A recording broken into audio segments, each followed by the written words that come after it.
Hi YouTube, today I'm going to be doing a video tutorial on how to do an easy coolant drain and fill on your Honda Accord equipped with Honda's 4-cylinder 2.2 liter VTEC engine.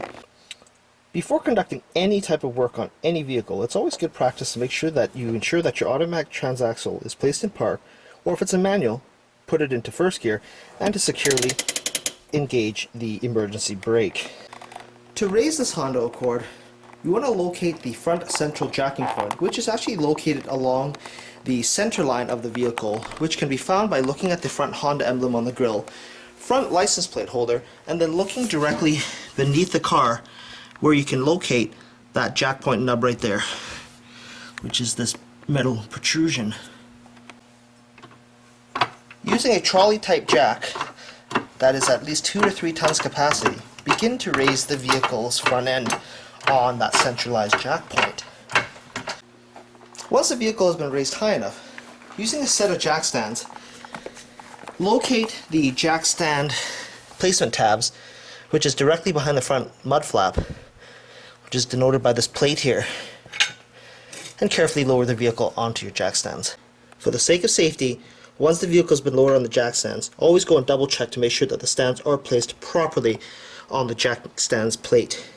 Once you remove your hydraulic jack that you used to raise your vehicle, take a look at the jack point where you used to raise the car and look directly in front of it to locate the coolant drain petcock on the radiator through this opening here.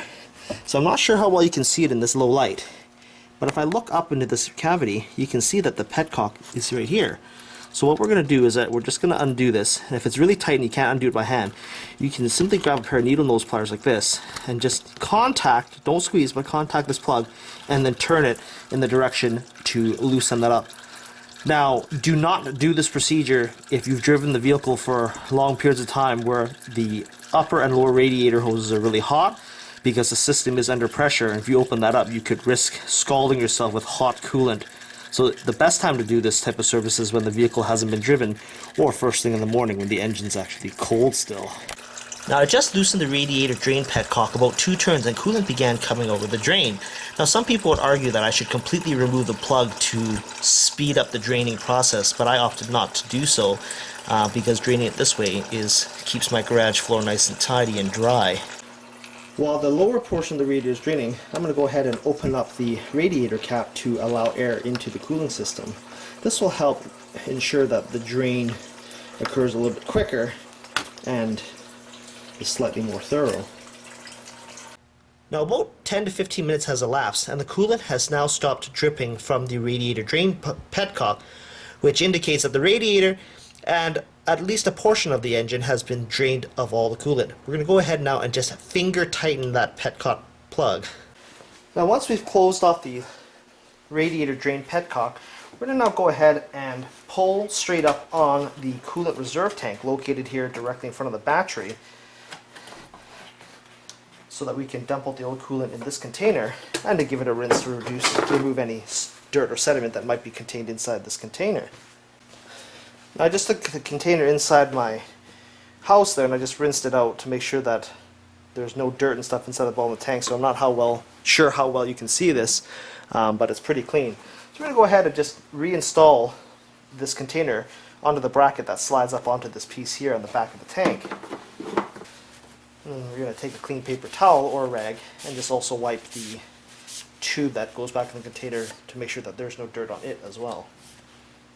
And just loosely install that for now. Now the type of coolant I'm going to be reinstalling to this vehicle is the genuine Honda all-season antifreeze coolant type 2. That's a 50-50 premix. The reason why I opted to use this is that most dealerships, if not all dealerships, like to buy the 50-50 mix versus the concentrate that you've seen me use in my other videos. Since we didn't use any water to flush the inside of this engine block, it's okay to use this and not having the fear that we may have over diluted this coolant. Now for those that are wondering, why did I not bother flushing out the engine block on this car with fresh water? And the reason is, if you service your coolant often enough, every 100,000 K or every 10 years, that there shouldn't really be a reason why you need to do any flushing. And plus the fact that based on how Honda designs their cooling systems and how thin the water jackets are inside the engine block, there often isn't very much residual coolant left inside anyways. You might be talking at most a half to 3/4 of a liter. And so by the process of dilution, generally speaking, it's okay to do this technique. And in fact, the dealership will actually only do a drain and fill and charge you an arm and a leg just to do that. So we're going to go ahead now and refill the system using a funnel and directly pouring the coolant into the radiator and filling it slowly. Now you'll notice that I didn't make any mention of lowering the vehicle off the jack stands. And the reason why is that we actually will make our lives easier by refilling the cooling system because it's tipped slightly higher to allow any air bubbles in the cooling system to migrate up and exit out of the top of the rad. Now, depending on the type of coolant you buy from Honda or their batches, I've seen Honda coolant be a deep green color as how the concentrated stuff comes in, or sometimes, or at least if older batches, they come in a blue tinted color.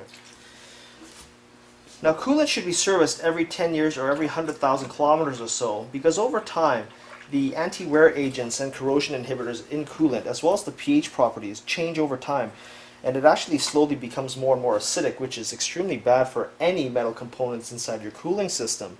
So again, to further support my reasoning why I don't bother flushing out the engine block or heater core with plain tap water is that, well, one, there's not much coolant left behind anyways. Two, all the residual water inside your cooling system could contain minerals from the tap or well water that you're using. And three, if you're buying the pre-mixed solution, that the water inside the block and heater core is just going to further dilute it, which lowers your boiling and freeze point, which is really bad, especially if you live in extremely hot or extremely cold climates. So I've used about probably 7/8 or so of this bottle, and now the coolant level's at the very top of our radiator.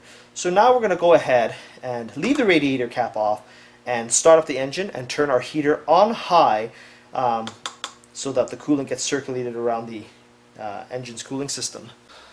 Start the car and turn the heater on to full hot. It's back, Canada. Fan on high and to the floor. The reason why we want to do this is that it opens up the water valve to the heater core to expunge any air that may have migrated down into the heater core area. As you can see here, once we started up the engine, the coolant level dropped slightly below the neck of the radiator. So what we're going to do now is continue filling the radiator until we can no longer fill any more coolant into it.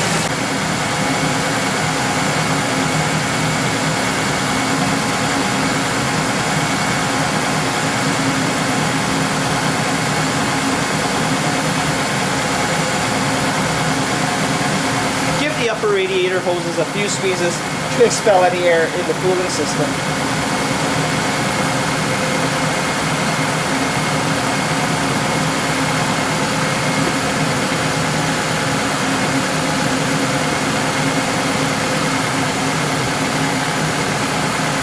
Repeat this process several times until you can't get any more air to come out of the system.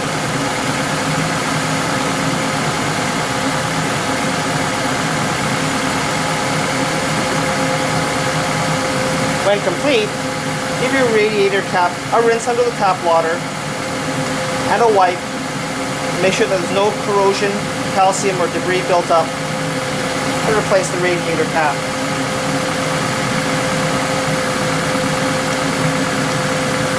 And wipe up any spilled coolant, as it can be quite toxic to children or pets because of its sweet nature. Next, take the remaining coolant in your 1-gallon coolant jug and refill the overflow container.